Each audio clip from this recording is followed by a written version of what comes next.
What's up, it's Cinema Shogun here, and I don't know about you all, but I cannot stop thinking about this missing F-35 fighter jet. Because, I don't know, part of me just does not believe that this is some type of one-off, freak situation. I don't think that this is just some freak accident. Because there have been other situations kind of like this one happening around the world. I believe there was one case down in Australia, and ever since they created the F-35, there's been warning after warning after warning. And after they made the particular model that went missing the other day, there were all of these warnings that these jets can be hacked by your enemies.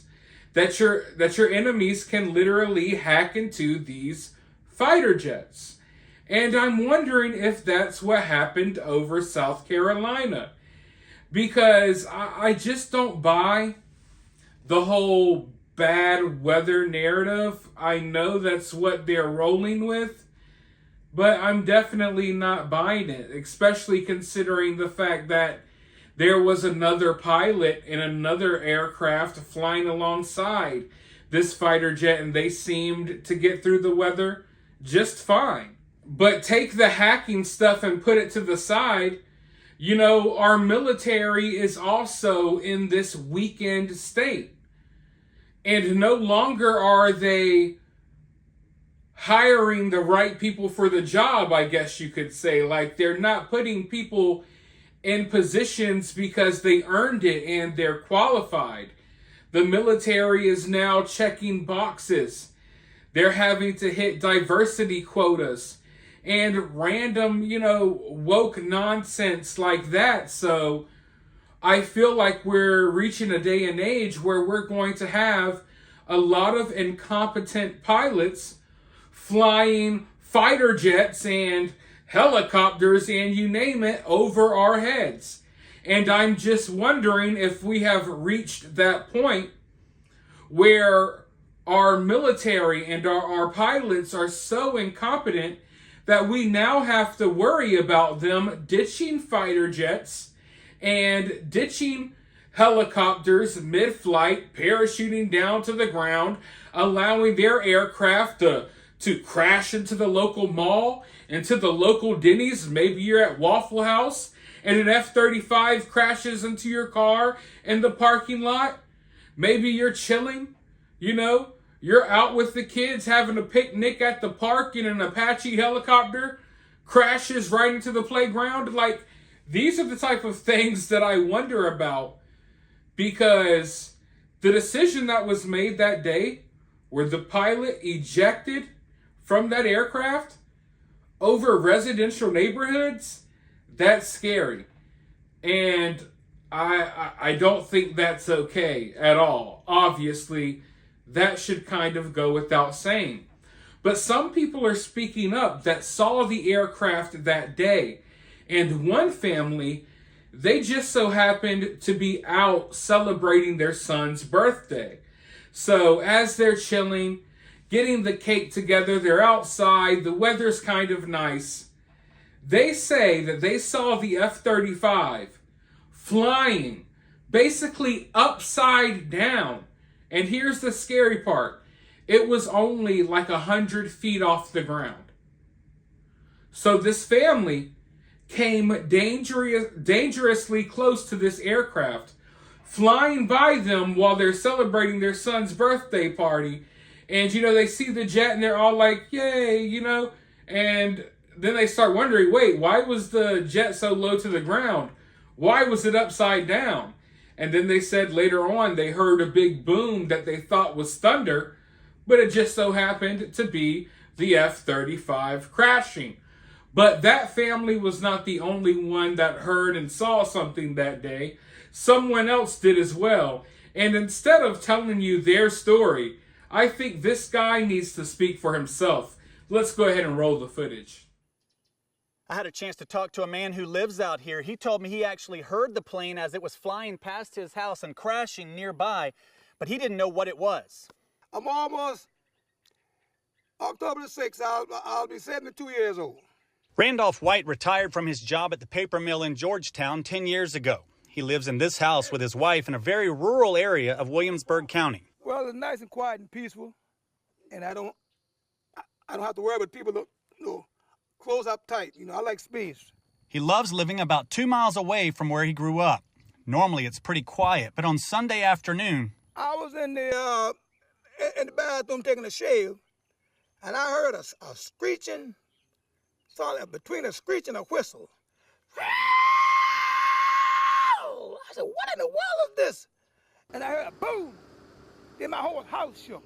White says he didn't realize it was a plane at the time, so he didn't call anybody. The first thought came to me, I said, well, must a meteorite coming out of space or something? And I said, well, if it's an airplane, it needed to be reported. That thing was flying just too low. So yesterday evening, I said, the helicopters, I was out there walking, and choppers keep flying around. I said, well, somebody must have robbed a bank or killed some people or whatever. So I walked up there. They told me it was about the plane. The F-35B airplane wreckage created an extensive debris field. The wreckage is located off Old Georgetown Road. Military security is very tight, with numerous red and white signs on the side of the road that read, "No trespassing." This area has been designated a national defense area. Just through the grace of God, nobody didn't get hurt. Because the church right up there, about a half mile. About a mile of Old Georgetown Road will be closed for an unknown period of time. Anything man-made can malfunction. So you try to give them the benefit of the doubt.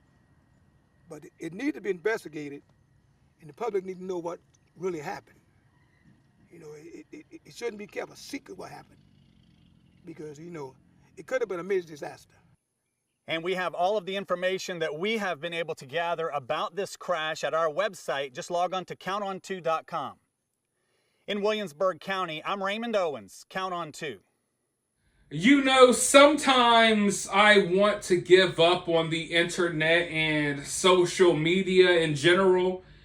There's so much ugly, hateful stuff that you see online every day. There's so much rage bait. And the discourse, it doesn't really get you far on social media. I think in person, having conversations is way more constructive than online, because it seems like online you automatically are just at each other's throats and stuff like that. So social media and the internet can be a very toxic place. But videos like the one you just watched, they're one of the main things keeping me here. Seeing that guy go scream!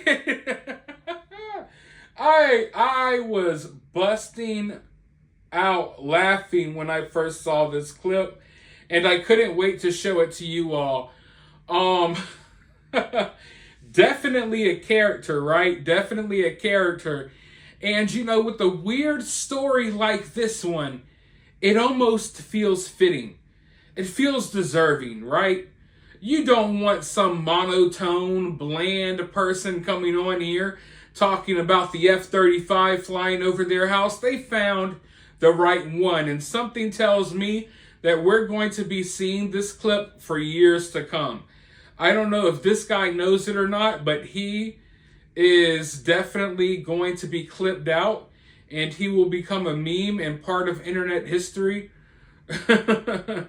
But yeah, he's right though. We do need the truth. People need the truth. But are we going to get it? Hell no. Not even close. They're definitely not going to tell us what happened here. I think the fact that they even alerted us to the fact that this happened in the first place is kind of mind-boggling. The fact that they asked the public for help in finding this aircraft was a shocker to me as well. I don't know what's happening here. I know some people don't believe that there was ever an airplane. I definitely think there was. But I don't think it crashed because of bad weather. I'm sorry, but bad weather? If there's weather that bad, you just don't go flying. Why are these fighter jets being scrambled in the middle of thunderstorms anyway? So bad weather, I'm not buying that excuse. What the excuse is, I don't know. But even if it's because of bad weather, I explained this before, you know, no matter what the explanation is, it's still terrifying. Because if the explanation is something as simple as the pilot panicked because of a thunderstorm, that's a cause for concern. Because we don't need people, you know, piloting fighter jets, flying over neighborhoods in our cities who are, you know, one small mishap away from freaking out and bailing and allowing their aircraft to crash into whoever or whatever it does. You know what I mean? That's something that we cannot have. That's something that I don't think any of us want. And I'm never going to be able to look at aircraft the same again.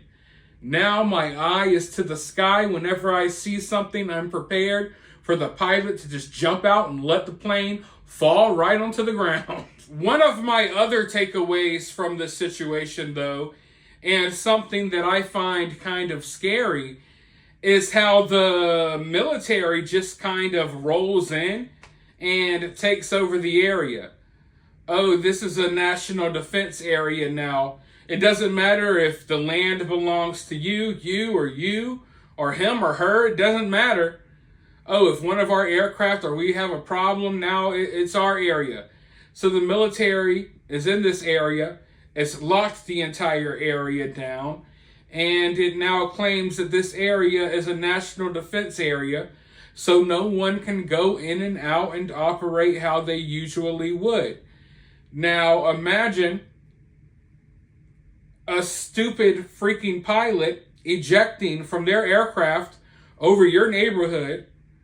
Plane crashes somewhere in your neighborhood because of their incompetence. And now your entire neighborhood is taken over by the military. And you can't even go home to your house because now the whole area is national defense territory. Like, what in the hell? You know, it makes you wonder, like, are fighter jets going to start falling out of the sky so you can take over farmland and stuff like that? I hate to have to think that way, but in 2023, with all of this wild stuff going on, you got to question any and everything. Let me know your thoughts, though, down in the comments below. While you're down there, hit the thumbs up, hit that subscribe, ring that notification bell, and I'll talk to you all soon in the next video.